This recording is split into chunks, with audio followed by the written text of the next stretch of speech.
get started here. Everybody that's going to come is here, probably. So I'll start with introductions. I'm Rayle, Chair of CARD and Chair of Citizens for Safe Water, and I've been working on this site for 25 plus years. And trying to document everything that needs to be documented. I'm Shana, Milkie, and the resident and secretary for CARD. Kathy Hall, Scioto Township trustee. I'm Marshall Addison. Welcome. Vince Caruso, board member of the Sierra Club, Bureau Valley Group, board member of CART, and coordinator member of the Allen Creek Watershed Group. Rayle Caruso, faculty member, University of Michigan. Beth Collins, just resident. Just Just a resident. Taxpaying resident. Yeah, taxpayer. Jenny Kahn, with Washtenaw County Health Department. I'm Dan Hamill with DEQ, project manager for the Gelman site for DEQ. Jeff Hayner, Ann Arbor resident and frequent board participant here, or meeting participant. soon to A new be. council. I know. That's all right. Not yet. He won the primary. Yeah, I won the Democratic primary for First Ward City Council. Yep. Normal election, right? Yep. Primary. Abal Bailey, Scioto resident. Matt Nod, City of Ann Arbor Environmental Coordinator. Dan Bicknell, Global Environment Alliance. Mike Moran, Ann Arbor Township Supervisor. Max Bighorn, local, I guess, concerned resident.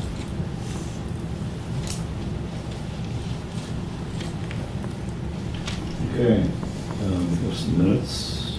I move that we approve the minutes from the August meeting. This is for the board to vote on, if everybody had a chance to review it. I did have one little mistake in there. I said that monitoring wells were going to be paved over, but it's the well at 3365 that would be paved over for the Lockwood development. So Roger pointed that out, and I made that change in the minutes. So if we're ready to vote, all in favor? Aye. Any opposed? Okay. Thanks for doing it. Yeah, Appreciate sure. it. Thanks, Roger. Lockwood's before Planning Commission tomorrow night, Yeah, Okay. in case anybody's interested. 3 minutes. Huh. Or 5 minutes if you're representing a group, right?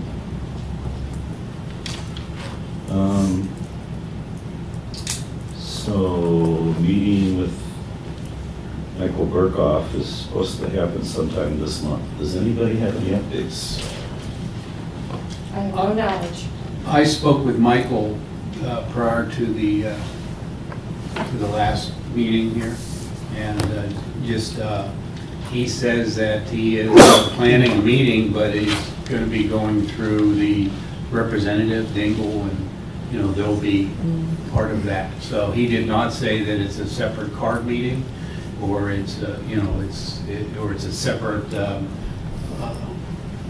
agency, agency meeting, but he said he's planning on it, but then I haven't heard anything, Yeah, that's what I heard last too from him. So, They're trying to coordinate with Bingo and Right. They other want, reps or whatever. right.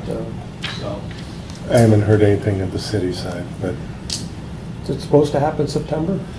well, I mean, They're gonna get I it asked him, I together. said, you had said in September, are you still planning that? Yeah. He said, yes, but Okay. I'm coordinating it, with some of the reps, and so he didn't promise. Right.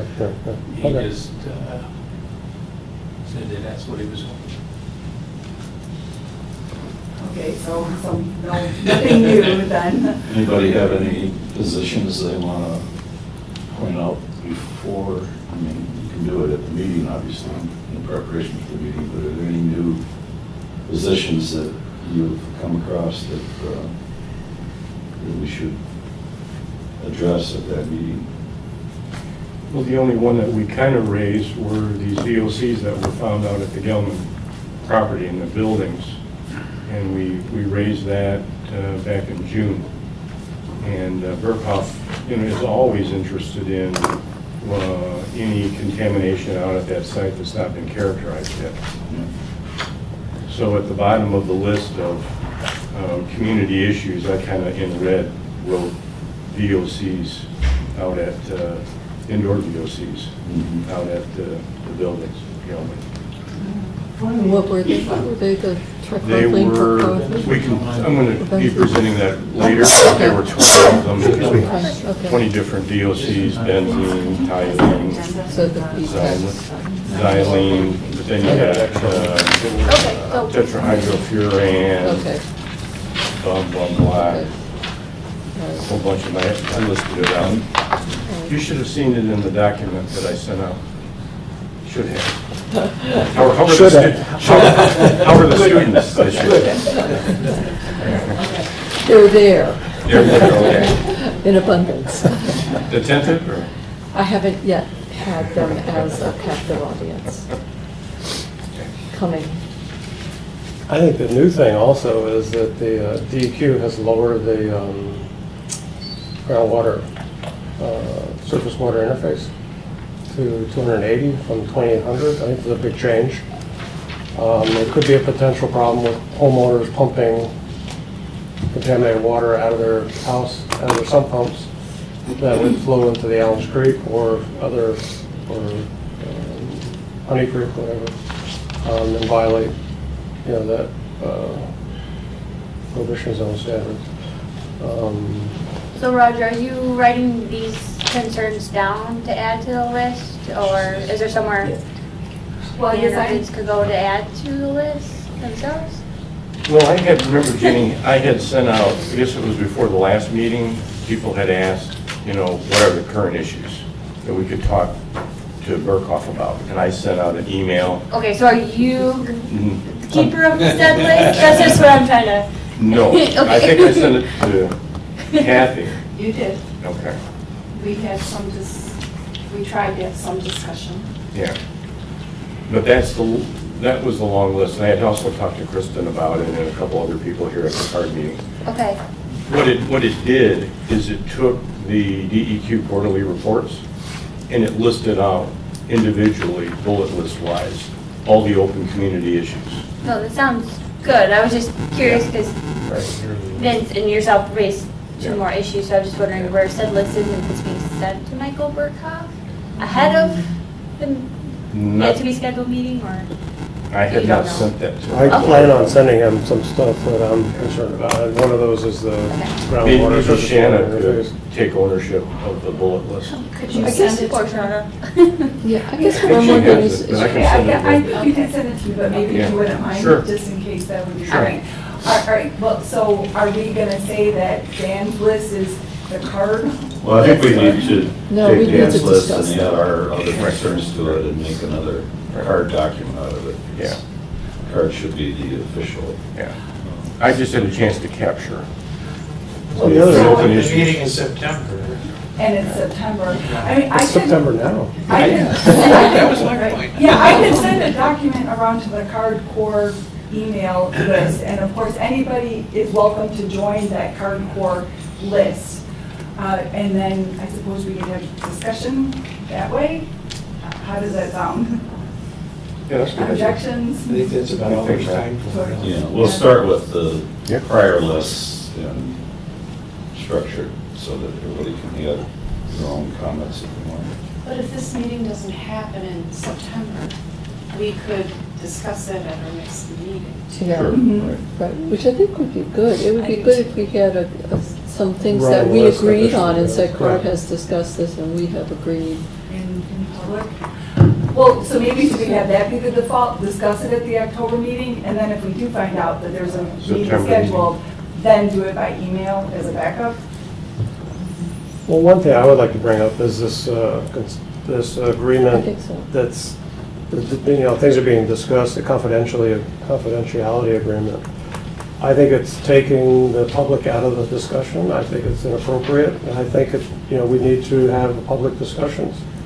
And I think that we could raise that as an issue with the EPA, that, the public is not involved in this. We had that Directly. discussion before with Berkoff, and Well, I you think that you can't stop people, the communities in Gelman No, who are we in can't. litigation from But he having can- confidential discussions. You But- can't But do he that. can go to his administrator and say, I think, things have changed in Ann Arbor. I think we need to do something different. The court approved that confidentiality agreement. You're asking the court, you're asking the court to overturn an agreement. Is that true? I don't think it's a court, I don't think it's a court Well, order. you guys are wrong, I'm sorry to say, but it is. The parties all agreed to it. But was that a court order? It's not a court order. It's No, not a it was court not a order. court No, order. it's a It's confidentiality. an agreement. Confidentiality agreement that was approved by the The court. judge reviewed the agreement. I know. But But did it's he sort of sign this- off on it, or did he Yeah. Doesn't make have to it? sign off on Okay, it. It's well- a part of confidential Okay. settlement negotiations. That's the Can't. typical way it's done. You can't. But It's not a court order.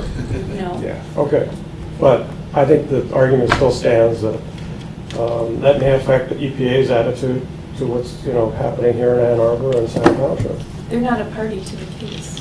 Well, they're a party to the cleanup if they want to be. But they're not a part of the settlement negotiations. I'm just saying that they're going to take everything as a whole and decide, should EPA intervene? And this is the argument I would like to present, why might they want to intervene? And if there's enough issues that come up, that's exactly what they're expected to do. They'll evaluate the situation and decide. I mean, he said, basically, we're on a hold mode. But he could declare it a Superfund site if they want to, and it's not out of the realm. And personally, I think it would be an advantage for us to have EPA involved. He expressly said last time we met that the confidentiality agreement stands, and he can't ask either party to discuss what happened during those I'm negotiations. not asking for that. What are you asking? I'm asking him to consider that as a detrimental condition for this cleanup. One of the many. And we just pile them on. So you're not really asking, are you asking for an action? No, I don't think he's gonna say you have to get together with the public. Start something new, start a new petition or. I think this has gone on for how long now, and we're still kept out of the loop. I don't think it's appropriate. Right, and that's what he said Yep. is appropriate. He said it's very appropriate. That's what I thought your point was. That's what I'm I saying. think we should present a position, if we agree to it, that we would like to see discussions. If you want to get undercut, you can certainly do that. Well, I think we want to get some progress. So I think we've been making some good progress. We've got him to agree that these are all community issues, and he's following them, and he's tracking them in the quarterly reports that DEQ is providing. I think that's substantive progress. What I don't think is as prudent is trying to, push him one way or the other. That's exactly what we're supposed to do. Push them one way or the other, absolutely. No, we're not. We're supposed to provide him the facts. We present him with our situation. We're supposed to provide him with the facts, which we have. No, not really. We're a community group. It's not our job to be providing with facts necessarily. We're allowed to provide with impressions. We're allowed to provide with even Concerns. emotional responses, quite frankly, as a community. I can't believe you're saying that, to be Absolutely. brutally honest. Why? Because I'm a scientist? Absolutely, as a scientist, when you go gotta into a give them community, facts, Rita. You gotta of course give them you want the facts, facts, Rita. but is that our job of CARD?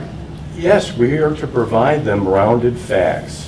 What- We're not. Okay, we're- name me a fact you want to provide to the EPA that the DEQ can't provide, that the Washtenaw County Department of Health and Human Services can't provide, that Matt Nowd, as the city administrator, can't provide. What is CARD's function, if not to be a community organization, if not to be a voice for the community? You've already Make been observations. an advocate, and all those things Yes. that we are advocating Yes. are actually on the community issues list. So we've been very Absolutely. effective in doing that. Yes, but I'm Those saying- are all facts. I think one of the things we Okay, could I think do- we're arguing about if I can nuances that interject aren't here. that important, to be honest. What you're, I agree, Rita. You know. It's not that important. You bring this back to focus here. I think what we can do to address the confidentiality is point out that there seem to be facts that we don't have access to. Absolutely. I think it's a And here frustration. are some of the hints of those facts that mean that we can't address the situation because we're missing some of the facts. And I think the way maybe to do that is to present those to the parties of the case So that at least during negotiations, we hope they bring them up. And I think that's one of the things CARD has a lot of talented people, and each entity, each governmental entity and community entity has some observations they can make about this that would further the cause. And that's part of what the agenda is going to be, is to point out some things that have come to light and to move the discussion forward. So I think what Roger, what you said in the beginning is really the crux of it. I think that there is a frustration that people who are not part of the confidentiality agreement don't know what's happening, and metrics of progress are not even shared. I mean, it's just this black void. And so I think, is there a concern? Is there a frustration? Is there, this feeling of incompleteness of, we don't really necessarily feel like we know what's happening anymore? Because we ask a question, and the minutes of the last meeting, a very common answer is, well, we can't discuss that because of the confidentiality agreement. And so it starts to feel like I can understand the confidentiality agreement saying you can't discuss decisions that are being made. Yeah. But there should be no confidentiality agreement about releasing facts. To the public. It's our water. It's our waters of the state. So, So there's a number of instances, and I'll point them out later, where there's clearly more data that's out there that are not in the database that we can use for analysis. We have to pull all this stuff together. And that's, again, why I pointed out in one of the prior meetings that each entity has some facts. And sometimes those facts change. We just want to know who we can go to and which entity to pull together this so that CARD has a complete set of all the available facts. Even if the DEQ and the company can't seem to do it, CARD should be able to do that. Now, some of that will come from the DEQ, some of it will come from the city, some from the county, some from the townships, some from other sources. Huron River Watershed Council has some information that relates to this. So, and individuals have their own case. We have people that used to work at Gelman that are in the meetings, and they have some observations that help. So I think the more we know about this site, the better the outcome's going to be. And if we can, as CARD, pull this together and document it for the long haul. This is one of my mantras again, is that we can't be thinking about this as a 5 or 10 year project. This is a multi-generational project.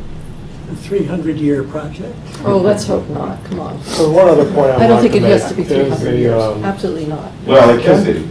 It can be. Oh, it can go on forever. It can go Because on into dioxane infinity. takes that long on the average to go from Wagner Road to east of the river, according to one of If the you estimates. keep ignoring it, Well, I So- would, No, I it doesn't. I would like to We make, might be able to learn more about that as we go forward, but again, the other thing, dioxane acts a lot like PFAS in the water. And the more we know about dioxane, the more the state and the other entities can respond to these burgeoning PFAS crises all over. Dioxane is different from PFAS. So PFAS is neither hydrophilic nor hydrophobic. And it's easier It's to treat. really odd, Yeah, and it binds to proteins. So, yeah, it bioaccumulates.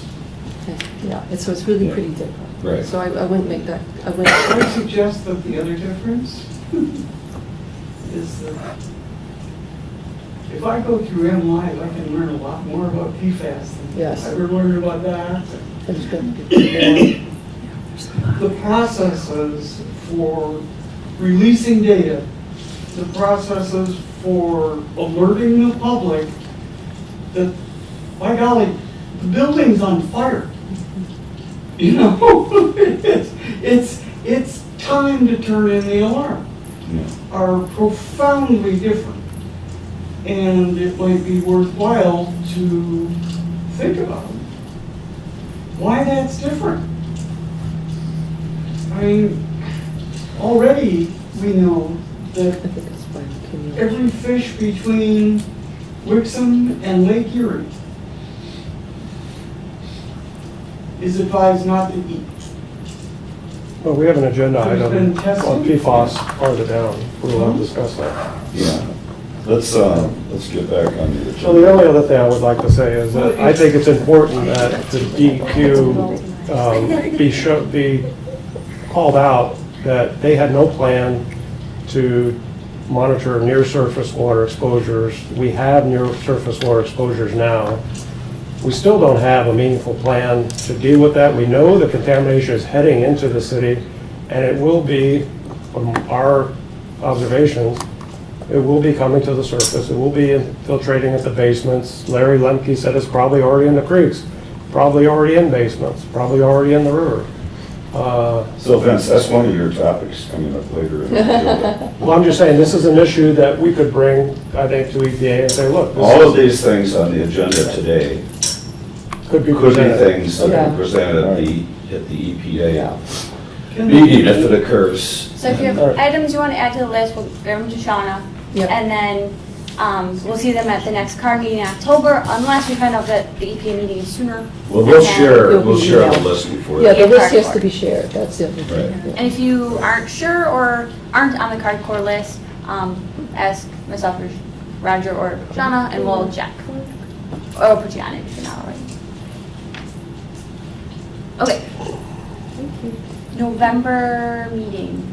Sorry, I took over. Yeah, this should be quick. Right now, all right, November 6th, usually our meetings are the first Tuesday of the month. In this case, that's November 6th, which is election day. We're scheduled for a morning quarterly card meeting. The calendar has it for the following week, the 13th, but I don't see any reason not to have it on the 6th, even though it is election day. But what do other people think? Is there a problem with the room, having the room? Not here. I don't think so here. Not here?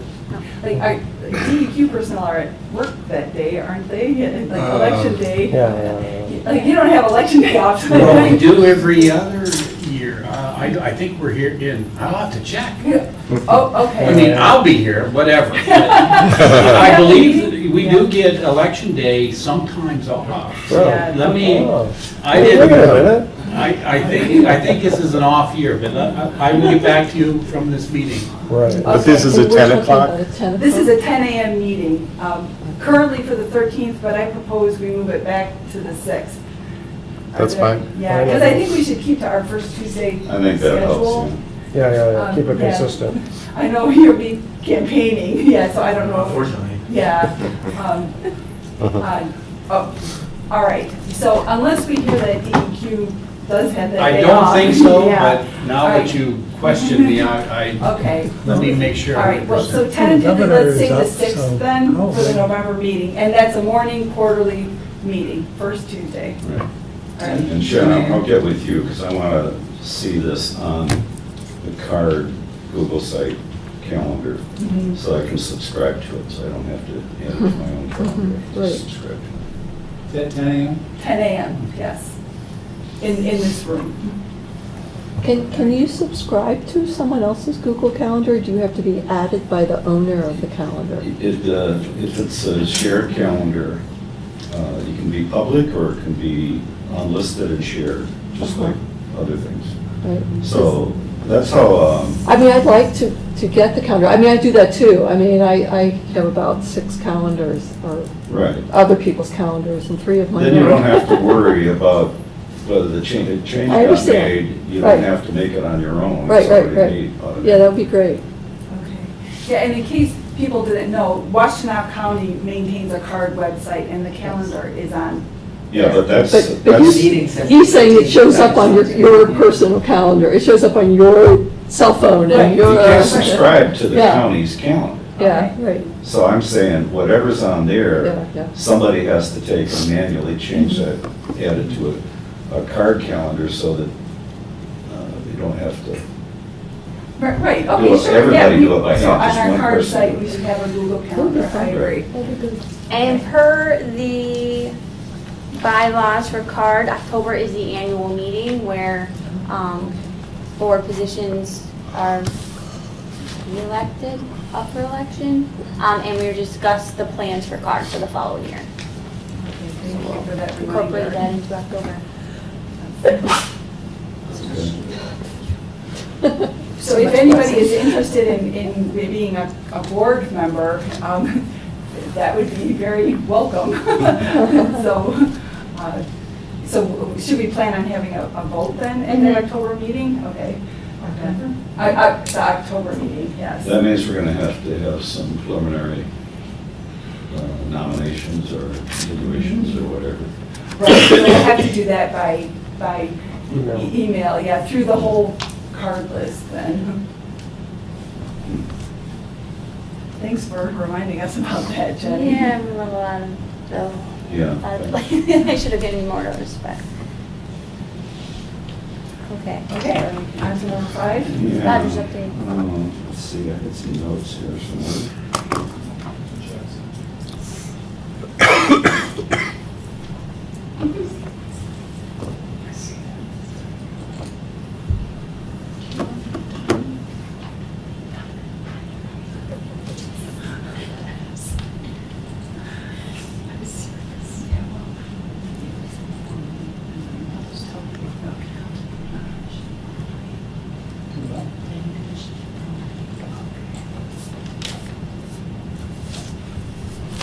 So one of the things I've been doing over the last several months is reviewing all of the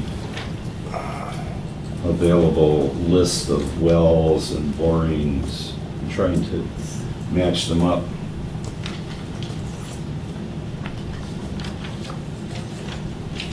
So I have a Google Doc that has a list of them all from different sources here. We've got the wells from the DEQ sampling, from DPH sampling, from the database, from the DEQ's Rockworks work they did, the wells on All Life Sciences base map. And that's the latest base map too, right? Yeah, in 2015, right? Yeah, that's the latest, although I received a clean version of it in the last couple of weeks. Okay. I'm kind of looking at that and putting together a list of what I think corrections are to get back. One of the things is I wanted to have a map corrected, but with the negotiations, with having the CJ mod, the map's going to potentially change. So I thought about holding off just making my list, but as was pointed out here, it's getting longer and longer and longer. So I may, before, with the CJ modification and negotiations, I may submit and have them do another version of the map as an interim. Submit my comments to them. You know, there's little mistakes. Roger, I have the things you've pointed out for the map too, from your emails. Yeah, So I should probably give you one update on that because there's some new things I found. Yeah. So there's wells on the company's cross-section diagrams that show on the cross-section diagrams, it's having well logs and everything. And we either don't have the copy of it or there's no location or some other kind of data missing. There's some new DEQ sampling that's been done that has another set of wells, sometimes named differently. And then there's the sample locations we have from the 95 database, 2 different versions of that. So what I've tried to do is match up the naming conventions that people use so that if we pull together all this data, we'll have some way to match them up. So it turns out to be 1,554, 53 different locations. Some of these are duplicated. So that's... Are those unique locations or different, if there's 2 different names for the same location, does it get counted? Right. Like here, for instance, PLS did their borings, and sometimes they would turn them into wells. So here's a list of the PLS designation for the boring, and sometimes we have a separate well log for it that's named this, sometimes it's named this. And this is just the PLS borings. Then there's some that we didn't have information for, like we don't know where they are. They have to dig through maps and maybe see a reference to them. So basically, there's just some lack of completeness on the data. So wells and borings that are shown on maps, well data that doesn't match the submitted maps. In other words, it's not located where the map says it is when we look at it on their latitude, longitude. There were a couple that appeared to be in the Saginaw Forest that really aren't in the Saginaw Forest. So one of the things we might want to consider whether it's time to resurvey most or all locations. So when you say we, Somebody, The card group. you know, if the DEQ can require the company to, they've resurveyed some locations where they found mistakes, but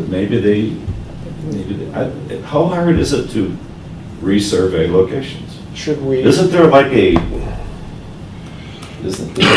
device that you can set down and say, this is the Absolutely. latitude, longitude? Yep, yep. Absolutely. Within Yeah. like a few And a feet? survey- Not less, yeah. Having worked recently Matt with knows all commercial GISing. surveyors. Do you want a GIS? She's trying to talk. I'm sorry. Oh, no. Go ahead. So, Having recently worked with some commercial surveyors, they have, Within a it's a pretty foot? impressive piece of hardware. can it get down to like 4 or 5 digits of precision for They latitude and can, longitude? I watched, I was fascinated. Do you know, Dan? Navigation and That where probably we are on the globe is kind of a It's hobby. of pretty- mine, Within a foot at least. if not Yeah, half it's a way foot. sub-meter. They can Sub-meter. put Sub-meter? their So that's reader- good enough. They can put their reader, Yeah. which is on a pole, which has Yep. this top knot on it, Yep, yep. put the pole on the ground and tell you within A 3 meter. inches, 3 inches 3 inches, wow. of where that pole is. The city's elevation just, Well, a couple of years ago, And just went around. for Well, argument's we have sake, full-time well surveyors. within a foot.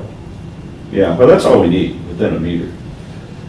Because some of these are off by tens. But Roger, are some of these more important than others, or some of these maybe interesting but really not critical? Missing wells, missing I'll data? show you in a minute, Yeah. when we look at some of the differences between wells that were put 15 feet apart, supposedly, Mhm. and the difference in the lithology in just 15 feet. Mhm, mhm, So, yeah, Mhm. it could make a difference. mhm. so One more are you note. requesting I have a DEQ GPS in my reader dresser list or drawer. Gelman? Yeah, but If I walk the length of this room, it'll tell me how far I walk. yeah.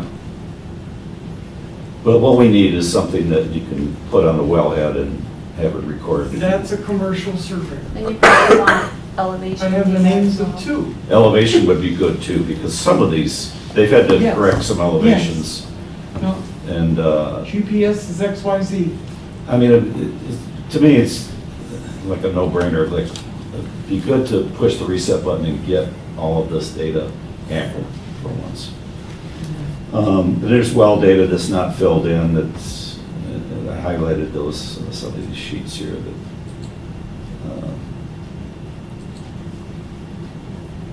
yeah, I won't go through all this, but there's a number of things. And of course, then there's the data that's left off or ignored from the past that we need to incorporate, because as the cleanup winds down sometime in the future, nature's going to take back over, and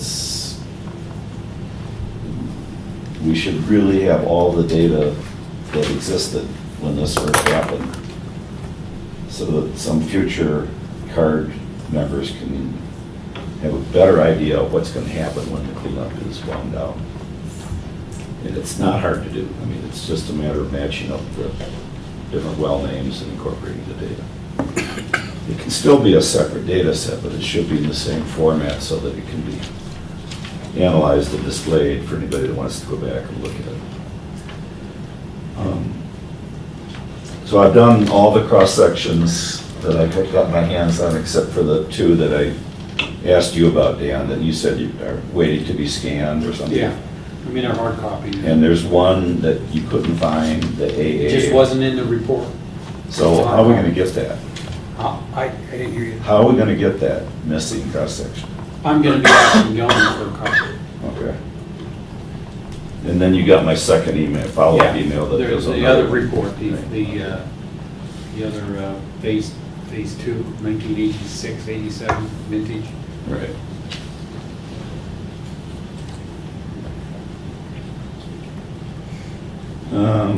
Just so people have a better idea what's going on, I'm going to just display, I guess I should start with the oldest first. Just so you have a feel for what this site has happened. This is the 500 parts per billion or more plume maps that the company's provided over the years. So this is 87, and then 1990, it's really not 500 or more, this is, but you can see the C3 and the shallow areas, those are pretty much where you see these 500 or more later. So if you can just kind of watch what happens here. Finally, they acknowledged and discovered the, around 2000, 2001, they finally acknowledged the deep E plume, so there's a lot of dioxane here that was left unsampled for years. And this is what's happened since. So some of the concentrations have gone down, but you'll notice some of the bubbles have gone north.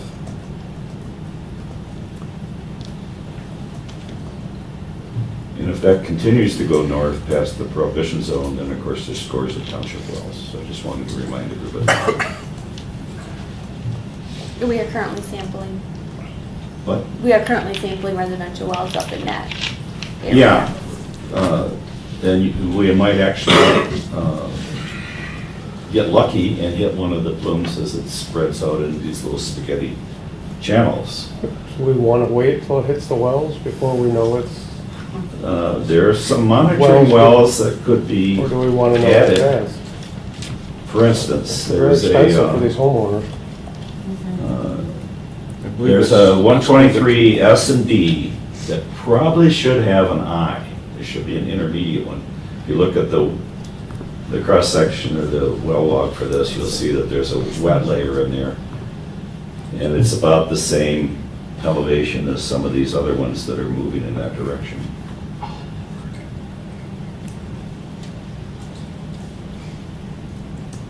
Again, I only got 10 minutes, so I'm gonna skip over some of this stuff. I just want to tell you, this is the kind of stuff that I've been putting together. Roger, Yeah. because I grew up in that neighborhood, could you snap back to that shot? The prior one, The one you just had? which one was that?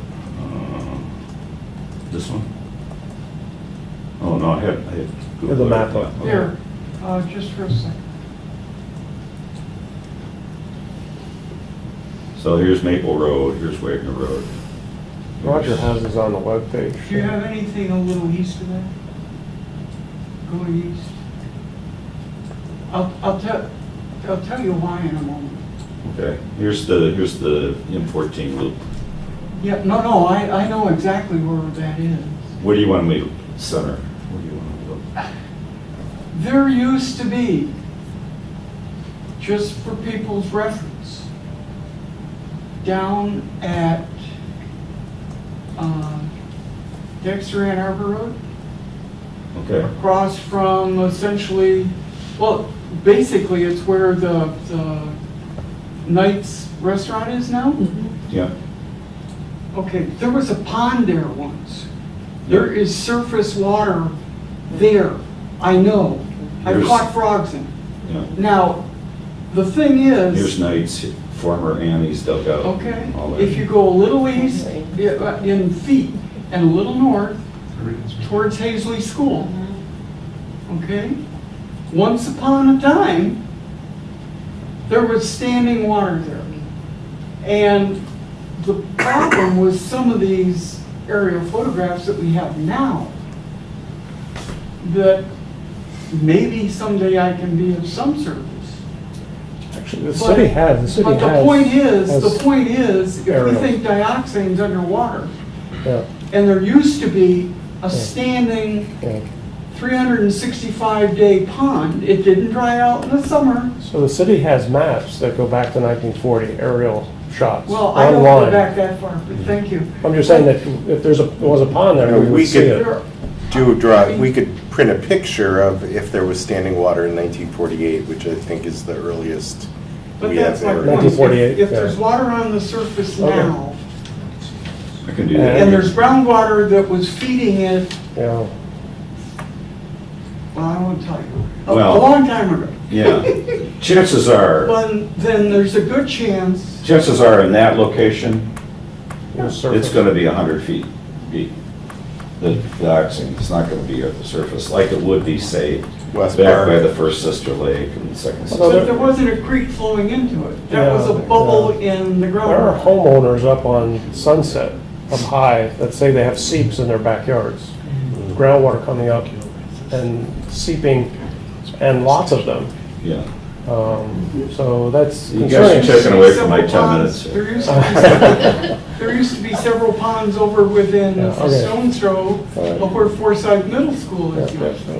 Well, that's good to know. Yeah. Let's continue on here. There's, No, sorry for the digression, but if you want to worry about shallow ponds, you should worry about the one north of the third sister lake. There's an area in here that's basically a swell where, you know, some of the dioxin could have gathered during the runoff from the marshy area back when they were.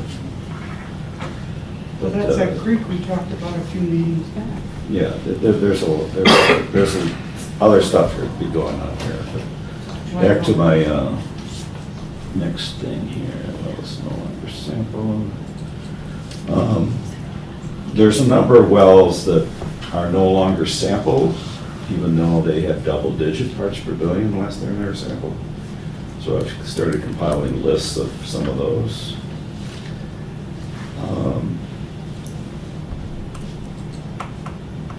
Here are the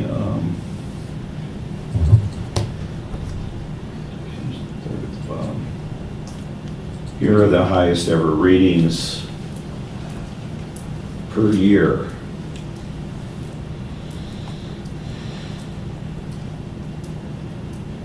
Also, these are the 1995 data points that are, not all of which are in the database.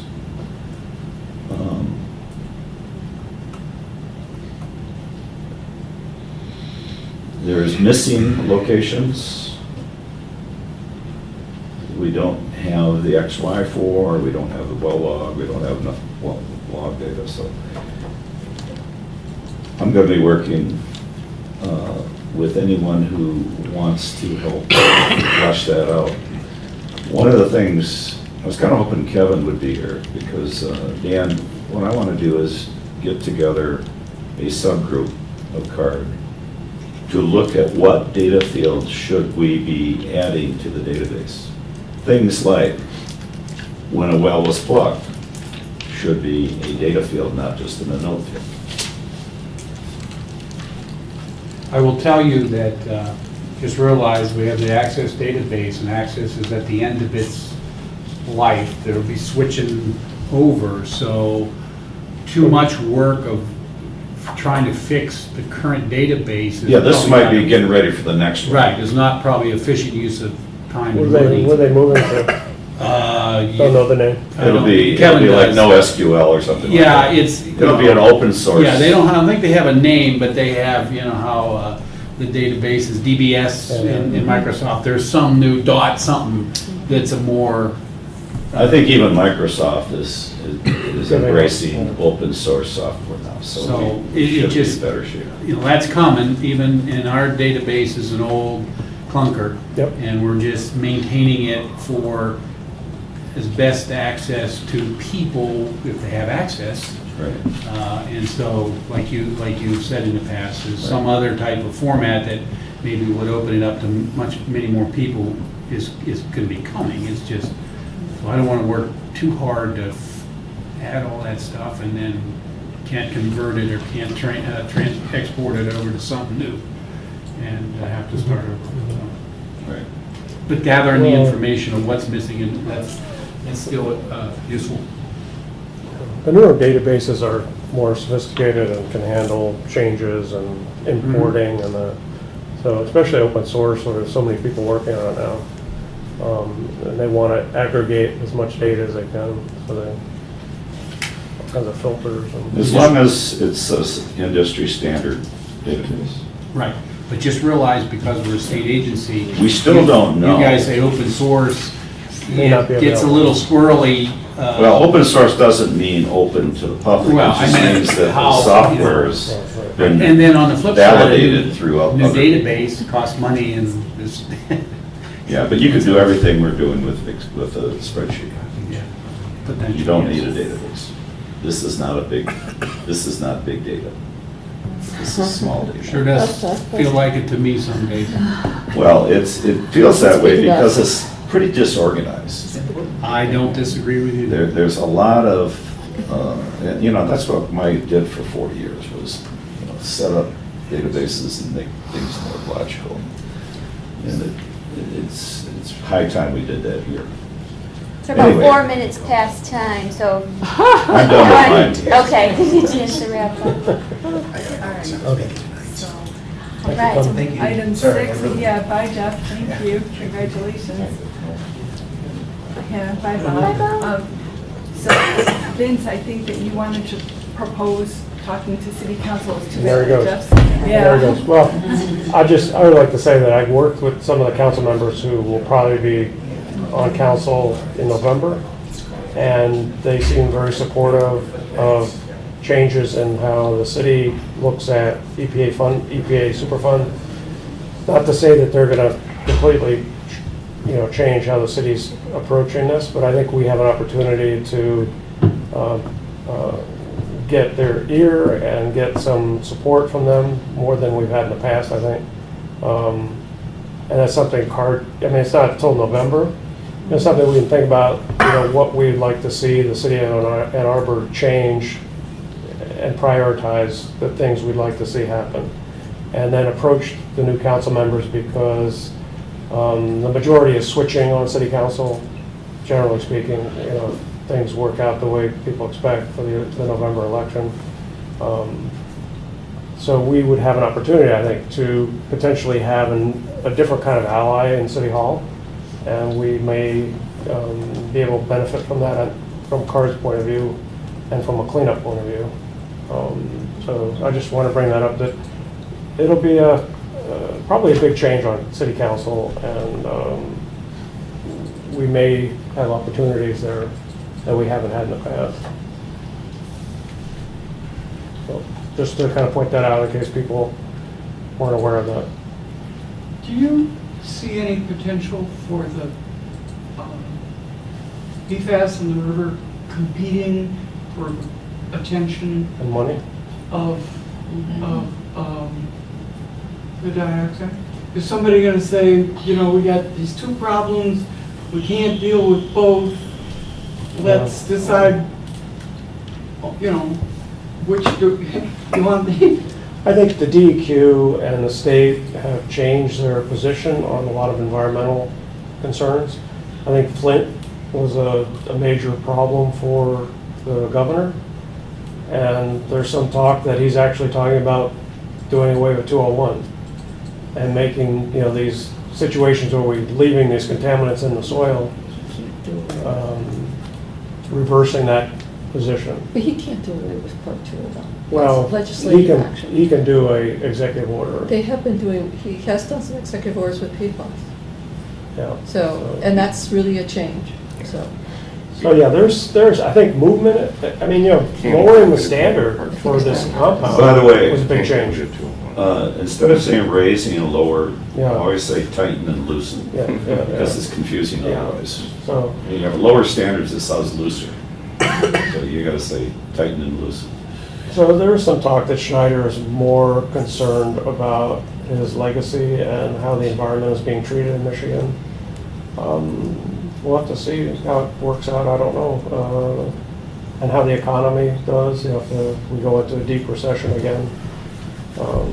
Yeah, but remember what we're asking if it becomes a Superfund site is that Gelman be required to pay for the cleanup, and you would be getting the United States Environmental Protection Agency and the Department of Justice to enforce a federal order against Gelman. And right now, you have a state order against Gelman. So we're essentially saying, look, just wipe the slate clean, start over, all new standards, all new criteria, all new objectives, and have the federal government run the show, if you will, with Gelman being responsible under CERCLA, under Superfund. So it's kind of a whole different approach and a fresh, clean start. It wouldn't compete with the PFAS problems. But if Schneider asks EPA to step in, that would make a big difference. Yeah, that would be very hopeful. And that, I'm not saying that's going to happen, but he's definitely changed his position. And the upper echelon, at least in the state government, I don't know about in the Congress, but there is some concern about, the next election and what's going to happen. Talk to your state representatives and push. PFAS is really a major problem, no Yeah, but question. that's later in the. Yeah, I'm just saying, but she asked about PFAS, but I did neglect to point out one thing that I really wanted to cover here, in that there's a cross-section in this PLS 0504 that's kind of ignored. It's about 4,000 parts per billion. That's maybe 70 or 80 feet deep. It's heavy. how deep? 70 or 80. Okay.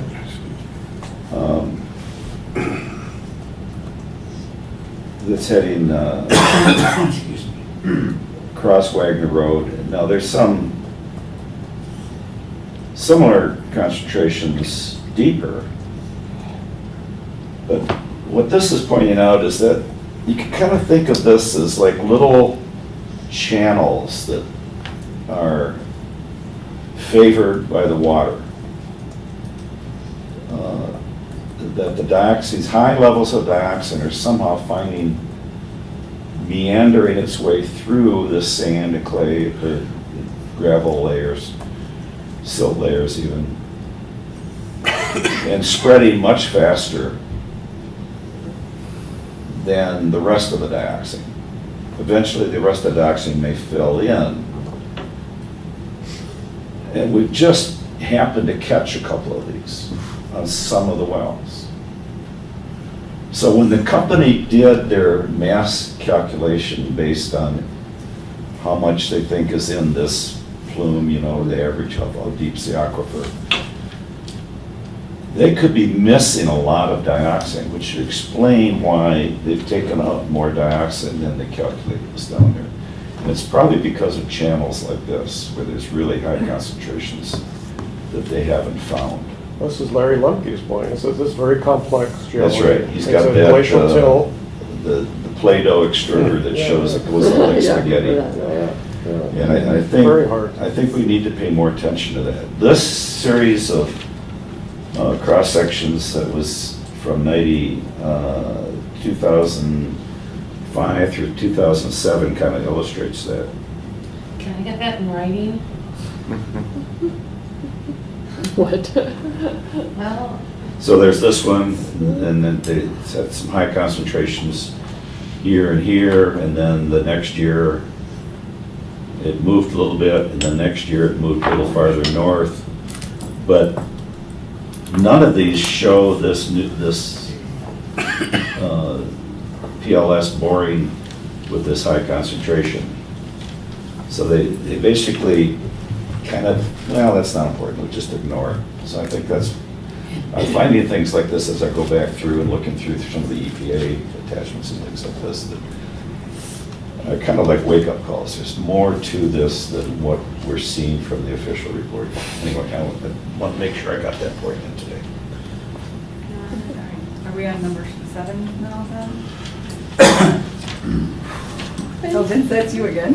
So I'll just take a short moment to make a point that I think the CAR group and townships were supportive of monitoring wells in the northern Prohibition zone.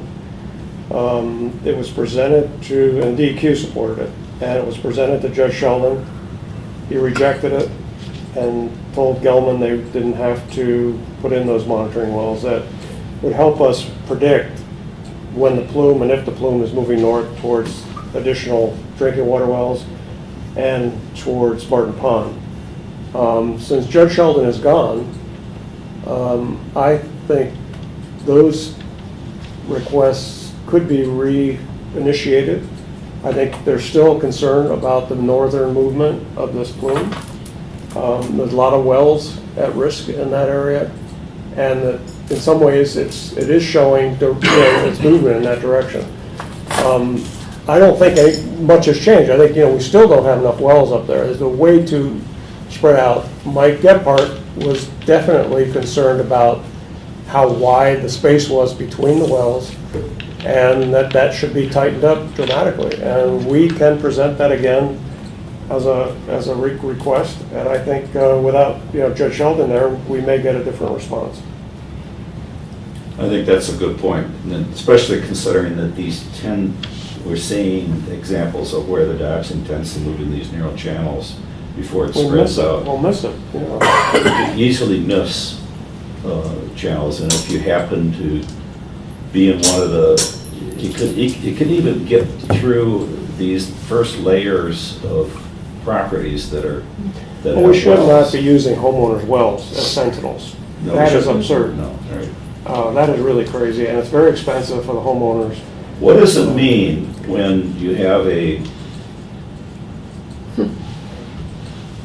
have this kind of edge of the plume, where it's kind of 1 or 2 parts per billion, pretty constant?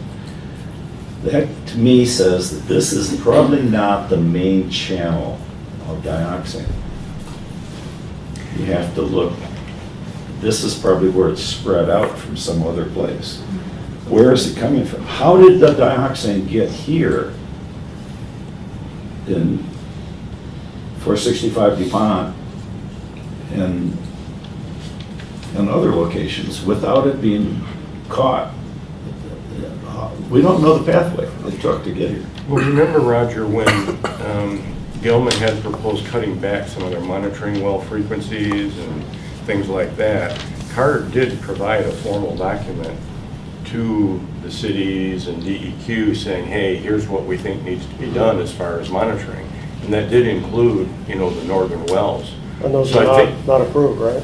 Well, the DEQ is, in theory, negotiating these northern wells, in theory. But if you were looking for a document that outlines the logic, that document was prepared like 3 years ago. We should pull that out. We should update it with new findings, like I just pointed out, that these channels existed and they were ignored. Where else could these channels be? And, when you have these kind of characteristics where a well is gradually going up, or a well is shooting up, or a well has been up and then suddenly drops, what does that mean? What does that mean for how close you are to where the concentration is?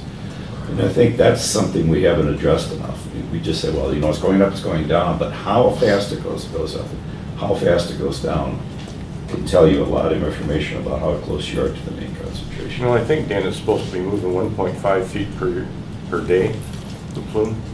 I think it's the stat. That's just the calculation of groundwater flow, gradient, and the hydraulic conductivity. Right. So that's a theoretical initial start. the groundwater movement of feet per day type thing is very complex depending on geology, depending on everything. So How much rain you How got? much rain, like last Right, night? yes, for shallow stuff, but some of the, we're talking some of these deep aquifers, the recharge areas and the time it takes for even a strong rain to get down and recharge that zone, it's not an immediate reaction. So just calculating at a groundwater flow in feet per day that's just the start. You got to start looking at a lot of other things. In my well, within a few hours, I can see a foot of difference. How deep is your well?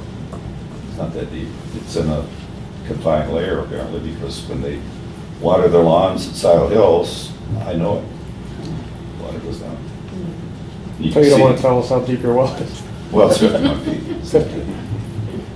But I'm at a lower elevation. Yeah, you're right next to the creek. So. And not that far from the river, so. Yeah. And there are seeps, around the neighborhood. Yeah. So it's more like West Park, but even in places up gradient, hydraulics takes effect.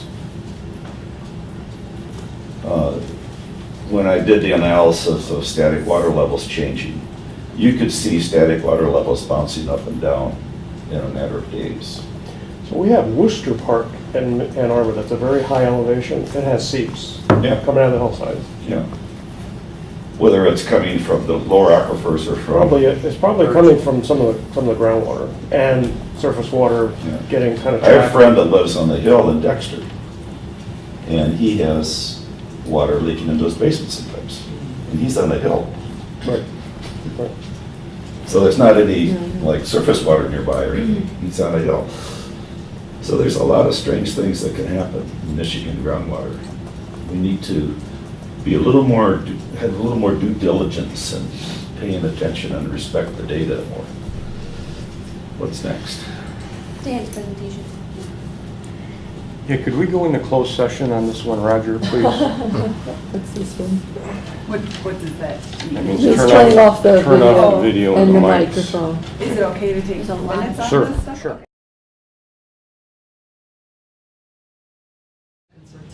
Let's put it that way.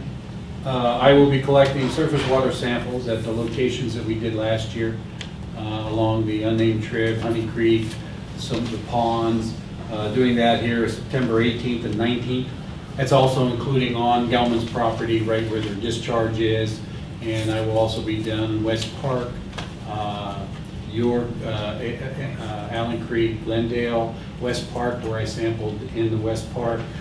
Anywhere I've taken surface water samples, we'll be going back, be getting those here in September 18th. In the same location? Same location. So when you do the near surface groundwater, are you going to take into consideration if there's a heavy rain?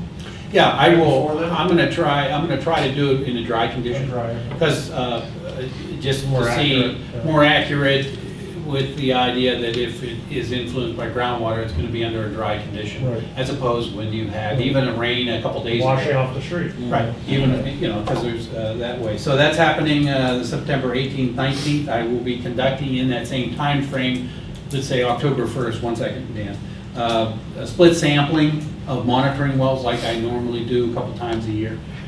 Yeah, Dan, you want to? Yeah, understood that you said you were going to do the surface water effluent sampling? Are you going to do surface water sampling near their discharge? Yeah, at the discharge area, yeah, Could where I you- did it last time. And you did before and after. Could you analyze? Remember, one time you said you're going to do it downstream and then upstream. Right, I only have done the downstream. I want you to do the upstream because there's a backwash. We'll take a look, okay? Could you analyze, please, for VOCs? I will do that, make that suggestion, like I said, going back. That's under the same thing as I'm on Gelman's property under their discharge. I have no problem doing that, it's just the same bottles, and I'll check that out. Thank you, sir. I'll keep you updated if for example, being up, like I said, up front with them, I get any concerns from them or I mean, worst case is, well, we're not gonna let you on the property type thing, you know? Just So- trying to take advantage Yeah. of the existing work that you're doing. Yeah. Do you have a naming convention for your sample locations? I'm gonna keep them the same as I had last time. Just like a number? No, they were verbal, written, you know, like Allen Creek, Sister Lake. you know, First Sister Lake, Second Sister, they were. Well, I'm just saying you know, that because unnamed in trib the that- past, there was a designation and then those had a location. When you mean location X, Y, Rogers? Yeah. Yeah, I mean, we've already got those locations in the database. Yeah, but And then, so I will have the database, when you punch in, what I will call it is the same thing again, the actual location. It's not a number for the surface waters. Right. Other than Smith Pond 1, Smith, you know, something like that. I forget exactly. So it'll be the same location, same new. because what you want to do is have a naming convention that you can expand without having to resequence everything. So I think it's fine that you do it by description as long as it's not too long of a description, so that when you show it Well, on the report. I've done it before, you know, so you can make suggestions. Can it be done with what one? Then what's coming up too is we have completed, Jenny, I'll take my "we" off of that. Jenny has completed for the DEQ, the county has completed the 2018 sampling of residential wells. I have some data in, that we've got, and you're anticipating probably within the next month of having the other, send out the letters of what you just did. So, and that'll be on the database here after she gives me those letters. And that's the 2018 sampling. There was approximately 90 plus or minus wells that we sampled. That including Rose Drive, that included Lakeview down to the south there. We have some of those locations on a biennial, every 2-year cycle. So, and then we've come together and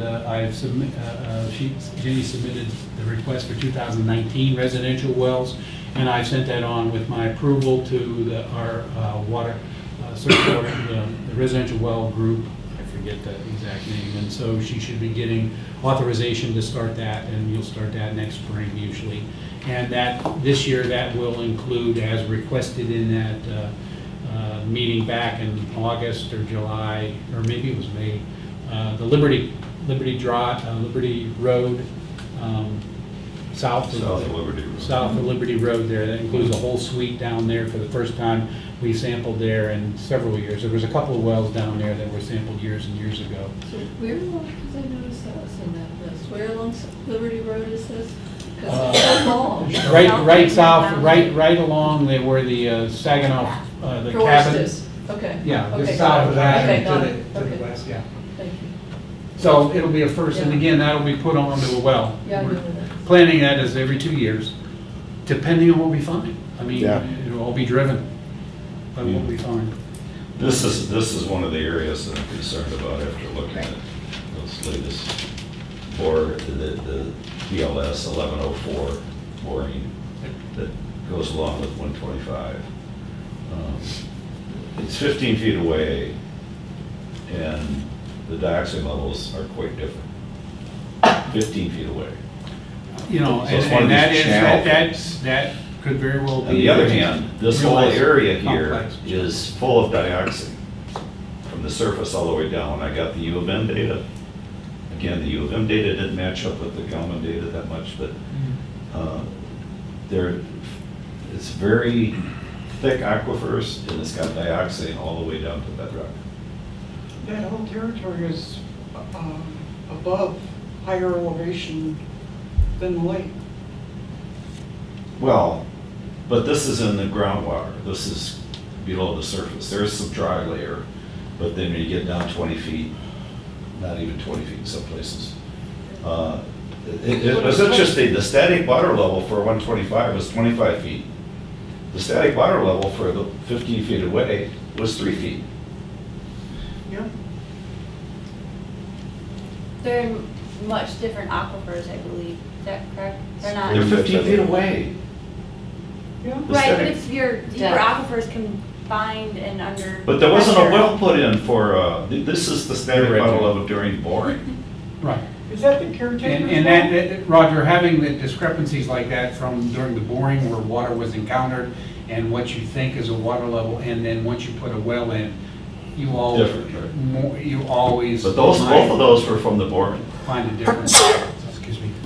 Anyway, there's something going on here that we need to pay attention. One last item that I had for my update is the next quarterly report, plus or minus October 1st.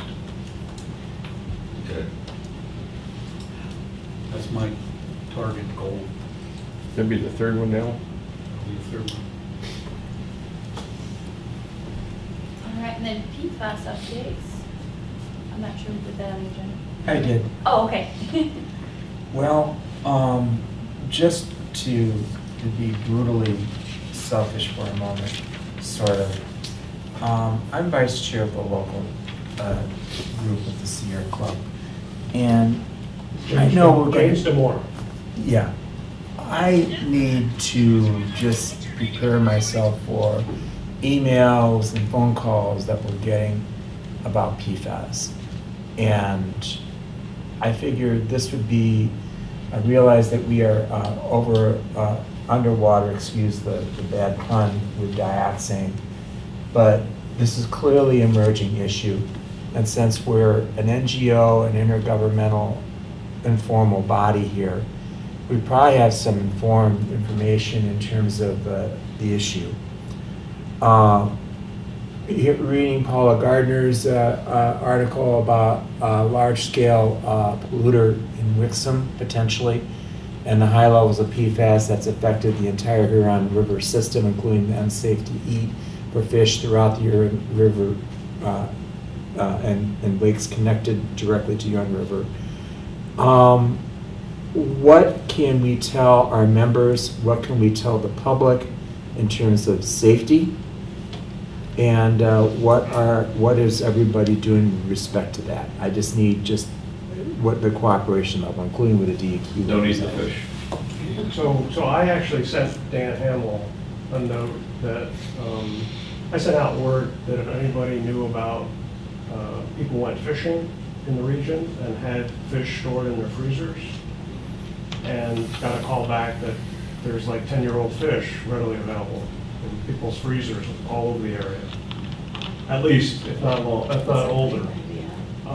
The fish tend to concentrate PFAS in their liver.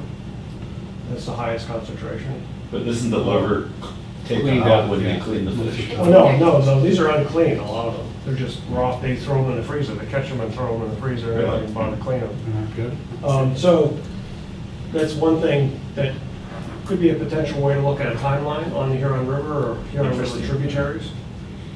You know, a 10-year-old fish has no PFAS. We know it, at least for that area, Right. it probably didn't have any exposure. So, I mean, I don't know, maybe there's other ideas we can come up with, but that's something that struck me. It's a good idea. And I was surprised somebody called me up and said, hey, I've already got you a couple customers if you want them. So I sent Dan an email, and he's going to We're looking at it internally. it. That, you're getting out of my expertise area. They specifically set up some things for the PFAS. There's a web page that DEQ has a lot of information. I sent you the link to that. MPART, Michigan. Right. Oh, terrible. Is the water, and to Matt, I'm throwing you in on this, is our water safe to drink? Yeah, it's all on our website. We've got stuff Tested. up there, and there's also a discussion of what we're doing. I think actually it goes in front of council right now, $800,000 to change our carbon more frequently, and I think use a different kind of carbon. So we've been, and again, I'm not speaking for the plant. There's better data out there, and I've been gone for 2 weeks, so I also don't know if anything's changed Sure. in 2 weeks. But There you go. we've been doing some experiments on PFAS removal with carbon. Great. And we're currently, and again, this is why I wish things weren't recorded, because I don't want to get quoted. Want me to turn it off? Well, just that I think You know, what the paper has said is, Brian at the plant thinks if this all works and what we're finding continues, we're gonna be able to keep levels below 10 at the city, and probably. 10 parts per trillion. Yes, which is, remember how many parts that is. Like, a third of a person in the United States is a part per billion. Okay, those are terrible analogies. Don't even start. No, me what on I'm, that. but what I'm trying, Just start me on but I'm that. trying to ask right now is Less just than the that will basic kill you this ballpark kind of- question. Is the No, water that's safe to not- drink? That's what Brian and the city is currently saying. We are below any of the standards. You know, so I'm not gonna, like Rita, what's safe? The current levels are well below the 70 that EPA is putting out, and then I forget There are what some this. lower standards. Yes, CDC is putting out 10, 12. Yeah, 10 or And the other thing you bump into is, that's for 2 or 3 substances combined, and there's like 24 they're testing for, and 3,000, right? At least. Right? And then you bump into issues like, we use ozone at the beginning of the plant, and so if we measure PFAS coming in, it's non-detect, certain kinds. And then after the ozone, it's detectable, because we've broken down long-chain ones into shorter chain ones. That you're actually sampling. That we can now measure, and now granted, the shorter chain ones are less bioaccumulative than the longer chain, so this is super complicated chemistry, and so, And very low. I think we, as the city, are trying to be transparent and let people know that we've been sampling, we've been trying to figure out how to do experiments to get this out. I mean, Huron's our main source of water, so I mean, and we're hoping that the state and others can find out where this is coming from. Stop it. So there's we did a webinar about, I don't know, 2 months ago now at the University of Michigan, and we had Detlef Knappe come up from North Carolina, and he has some of the earliest studies on PFAS in the Cape Fear River Basin. And if you really want to, you should go look at that video. It's on our center's website. And kind of move towards like the middle of it to where he shows his graphs of well, first we started measuring, PFOA and PFOS, and this is what we found in the Cape Fear River Basin water samples. And then we expanded to the 6 that were required by the US EPA under the unregulated drinking water contaminant list. And then we expanded to 12 or 24 that we had standards for. And then we just looked for all perfluorocarbon chemicals that we could identify for which we did not necessarily have standards. And each time, the PFOS and PFOA ends up being this tiny fraction of the total fluorocarbons that they've measured in those drinking water samples. So it's really, it is very complex. We don't know very much. So the city is actually buying a process from Calgon, according to the newspaper. But the filters are. Well, it's a carbon, it's a form of granulated activated carbon. Well, that's what the newspaper says. Well, the newspaper was only talking about the site over near Grand Rapids where Wolverine shoes used to be. No, Ann Arbor is going to put it on This is there. Ann Arbor. No. Matt, No. Craig came out, because we're your customer. Yeah. And gave us he and Molly and Earl. And Brian? a woman who's in Craig's office who. Sarah Page, our new PhD chemist up in the water plant? No, I think more of an admin type person. Oh, Marty. Gave Chief us. of Staff to Craig. About an hour's presentation. You're right about it's about $800,000 more for the carbon filters. It times right, because as they begin to buy them, they're going to buy them over a series of years so that they don't all come for replacement at the same time. Well, this is the issue, we normally replace our carbon every 5 years. Anyway, And that works because it's kind of like your Brita filters. If you don't replace them, at some point, they're going to release all the gunk they've been collecting. So not replacing them is worse. Brian would tell you, who runs the plant, you don't need a water filter for our water. Yeah. We have our own giant Brita filters. We normally replace them every 5 years, and I think we're moving to every 2.5. Yeah, closer to 3. Yeah, well, that's what I remember. Something in that. Yeah. So there's So a. Matt, do you have a filter on your house? I do not. Yeah. One's on my fridge because it came with it, but it's not like I use it, no. So basically, though, the water, as to the best of your knowledge, is safe to drink, as to the best of our professional ability in the Rita, city. what would we say? I would not say, It's below. I'm asking you, Matt, as a representative of the It's city. below, I mean, I would just read what the city statements are. It's below standards, I guess. As we know them today. If I was an infant or breastfeeding or things like that, would I make a different choice or try and see what kind of filters are out there? The bottled water may be contaminated. That's a whole other issue, but No, I mean, it's a very low. NSF concentration has a list of some filters that work for PFAS, but they're only designed to meet, that they guarantee they'll meet the 70 part per trillion standard. So it's not meeting the 10 part per trillion that we're trying to So hit. Ann Arbor's better than that. So this is again where it's a really moving target, and if you hear any hesitancy on the part of city staff, me or anybody else, it's just that new data are coming in every day that we're trying to use to better balance the system. So, Right. The good news is we currently have a system that seems to remove majority of the PFAS, and we think there's a way to improve it to remove even more. Can we get it to 0? Right now, no. But we should stop, but we should. Less is better.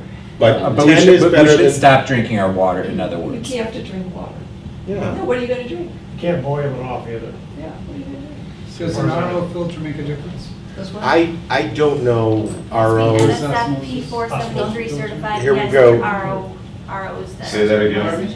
NSF has, it's P473, but that's their PFAS certification and includes activated carbon and reverse osmosis. And that's the 70 parts per trillion. It does make a difference. It's a combined, she just said it's combined. Just for PFOA and PFOS. So for 2 of the substances, to meet a combined level of 70, that technology works. NSF has certified those treatment devices or filters. But Ann Arbor's gonna be lower than that. We're Already lower? shooting for a standard that's much lower than, the highest we've hit, I think, measured is 40. Right, 42 or And something like that, 43.